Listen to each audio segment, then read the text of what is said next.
Haleluya. Puji nama Tuhan, bersyukur kita hari ini kembali bersama Yesus kuatku. Kita akan mendengarkan kebenaran firman Tuhan. Namun sebelum itu kita akan berdoa. Mari sama-sama kita satu dalam doa, kita berdoa. Bapa kami di dalam sorga, terima kasih Tuhan Yesus Kristus. Kami bersyukur Tuhan atas hari baru yang Engkau berikan dalam kehidupan kami. Biarlah Tuhan kami mau pakai seluruh kehidupan kami untuk memuliakan, memuji, dan meninggikan nama Tuhan. Terima kasih banyak Tuhan. Hari ini Tuhan kami akan mendengarkan kebenaran firman Tuhan. Biarlah setiap firman yang akan kami dengar dan yang disampaikan Tuhan bisa memberkati setiap jemaat Tuhan yang mendengarnya. Terpujilah nama-Mu Tuhan. Inilah yang menjadi doa kami. Di dalam nama Tuhan Yesus Kristus kami berdoa. Haleluya. Amin. Puji Tuhan. Firman Tuhan hari ini berjudul Berani Beda. Mari Bapak Ibu Saudara yang diberkati Tuhan, sama-sama kita buka Alkitab kita di dalam Daniel pasal 1 ayat yang ke-8. Sekali lagi, Daniel pasal 1 ayat 8. Saya akan bacakan buat kita semua. Firman Tuhan demikian. Daniel berketetapan untuk tidak menajiskan dirinya dengan santapan raja dan dengan anggur yang biasa diminum raja. Dimintanyalah kepada pemimpin pegawai istana itu supaya ia tidak usah menajiskan dirinya. Saudara yang diberkati Tuhan, renungan atau tema firman Tuhan hari ini adalah berani beda, ya. Dan kita dituntut untuk bagaimana kehidupan kita juga supaya berbeda. Berbeda di tengah dunia yang semakin sukar saat ini. Kita tahu bersama bahwa firman Tuhan katakan bahwa di masa sekarang adalah masa di mana akhir dari akhir zaman. Nah, dan kita dituntut untuk hidup benar sesuai dengan apa yang Tuhan mau, sesuai dengan firman Tuhan di dalam kehidupan kita. Untuk itulah kita harus memilih jalan mana yang benar, karena pilihan kita itu akan menentukan apa yang akan kita hadapi di depan. Daniel dia berketetapan hati untuk menjaga kehidupannya, untuk tidak menajiskan diri. Apa yang membuat kehidupan kita berbeda? Dia berani untuk mengambil keputusan, yaitu tidak mencemarkan dirinya. Kalau kita lihat kembali saudara di dalam Daniel pasal 1 ayat 8 tadi yang sudah kita baca, di situ jelas firman Tuhan katakan bahwa Daniel mengambil keputusan untuk tidak menyembah berhala, ya. Dia berketetapan untuk menjaga kekudusan dirinya. Dia tidak mau menajiskan dirinya. Dan ini adalah pilihan yang dilakukan oleh Daniel. Dia mau tampil beda. Dia mau berani untuk beda dengan tidak menyentuh dosa yang ada di depannya.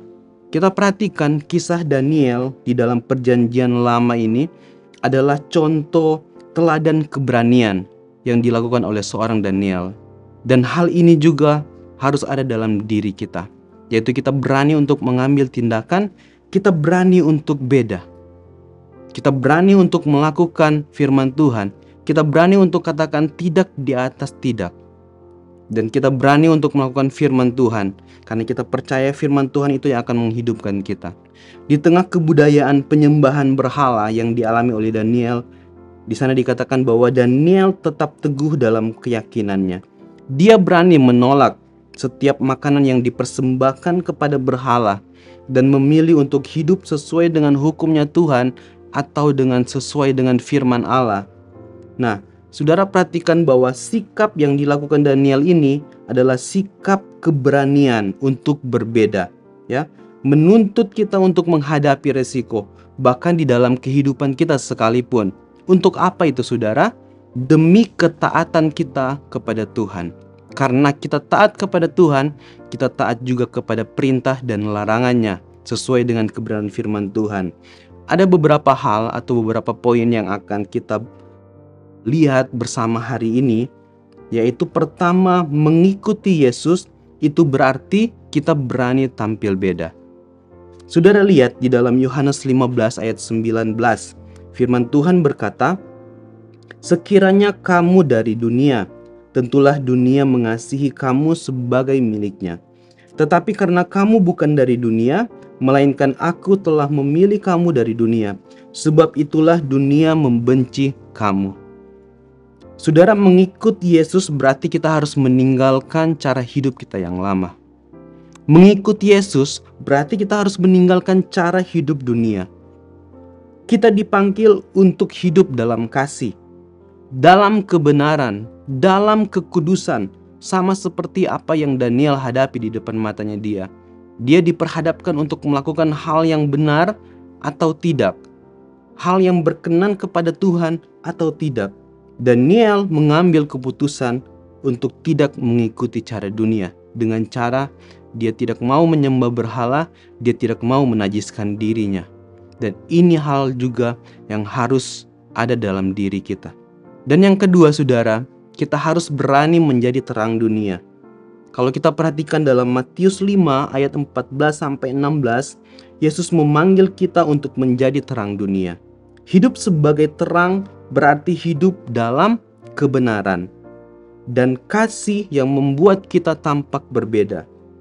Saudara, kita dipanggil untuk menunjukkan kasih kita kepada Tuhan. Kalau bicara soal terang, saudara, terang kita dipancarkan itu tidak harus disembunyikan. Biarlah semua orang melihat terang yang ada dalam diri kita, agar itu bisa menjadi kesaksian bagi banyak orang, agar mereka bisa melihat setiap perbuatan baik yang kita lakukan dan memuliakan Bapa kita di sorga. Biarlah apa yang kita lakukan bisa berdampak baik kepada banyak orang, kepada semua orang yang melihat bahwa ada firman Tuhan dalam diri kita. Kenapa kita harus melakukan setiap apa yang Tuhan perintahkan dalam kehidupan kita? Di dalam Roma 12 ayat 2, bersama kita buka Alkitab kita. Kalau saudara baca, saya akan bacakan buat kita semua. Sekali lagi, di dalam Roma pasal 12 ayat yang kedua, firman Tuhan, "Janganlah kamu menjadi serupa dengan dunia ini, tetapi berubahlah oleh pembaharuan budimu, sehingga kamu dapat membedakan manakah kehendak Allah, apa yang baik, yang berkenan kepada Allah, dan yang sempurna." Firman Tuhan mengingatkan kita untuk tidak menyesuaikan diri dengan dunia ini, melainkan berubah oleh pembaharuan budi, sehingga kita dapat membedakan apa yang menjadi kehendak Allah dan bukan kehendak Allah. Ya, saudara, ini berarti hidup kita itu harus tetap teguh di dalam setiap prinsip-prinsip yang Tuhan ajarkan dalam kehidupan kita. Walaupun di luar sana begitu banyak tantangan, bahkan di sekitar kita ada begitu banyak cobaan yang harus kita lewati. Namun ada satu hal yang harus kita perhatikan juga, bahwa apa yang akan kita dapat ketika kita berani untuk hidup berbeda. Apa yang kita akan dapat ketika kita berani untuk mengambil keputusan yang benar. Yang terakhir, yang ketiga adalah upah dari berani beda. Meskipun hidup yang berbeda dapat menimbulkan kesulitan atau tantangan dalam kehidupan kita, namun firman Tuhan janjikan satu hal dalam kehidupan kita, bahwa kita akan diberkati oleh Tuhan. Satu ayat di dalam Matius 5 ayat 10 berkata, "Berbahagialah orang yang dianiaya oleh sebab kebenaran, karena merekalah yang mempunyai kerajaan sorga." Saudara, ini memberikan penghiburan bagi kita, bahwa di dalam setiap pengorbanan yang kita lakukan, bahwa di dalam setiap penyangkalan diri yang kita lakukan, karena kita memilih untuk berbeda, maka kita percaya bahwa akan ada berkat besar yang Tuhan berikan dalam kehidupan kita. Jelas firman Tuhan bilang bahwa berbahagialah orang yang dianiaya oleh sebab kebenaran, karena mereka akan beroleh kerajaan sorga. Yang membuat kehidupan kita berbeda karena kita memilih untuk jalan kepada jalan yang benar. Kita tahu jalan kita di mana. Jalan kita adalah menuju sorga yang kekal.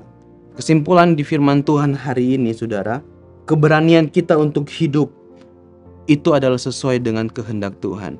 Apa yang Daniel alami ketika dia mau melakukan itu? Daniel 1 ayat 9 katakan bahwa maka Allah mengaruniakan kepada Daniel kasih dan sayang dari pemimpin pegawai istana itu. Ada berkat yang besar yang Daniel dapatkan.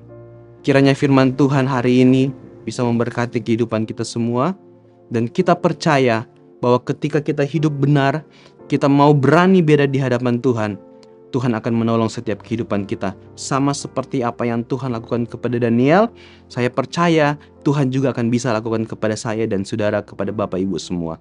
Mari kita akan berdoa, kita satu di dalam doa. Terima kasih Tuhan Yesus Kristus, kami bersyukur di hari ini. Kami percaya Tuhan, firman-Mu itu akan selalu memberikan kehidupan, kekuatan dalam kehidupan kami. Kami bisa mengambil keputusan yang baik, kami bisa melangkah Tuhan, kami bisa hidup, kami bisa berani beda Tuhan. Karena kami lebih memilih Tuhan dalam kehidupan kami. Kami lebih memilih firman-Mu. Kami percaya Tuhan, Engkau Allah Roh Kudus akan selalu menguatkan setiap jemaat Tuhan yang mendengarkan juga firman Tuhan ini dan melakukan kebenaran firman Tuhan. Terima kasih banyak Bapa, terpujilah nama-Mu. Inilah yang menjadi doa kami serahkan semuanya ke dalam tangan Tuhan. Hanya di dalam nama Tuhan Yesus Kristus kami berdoa. Haleluya. Amin. Puji Tuhan. Bersama Yesus aku kuat. Haleluya.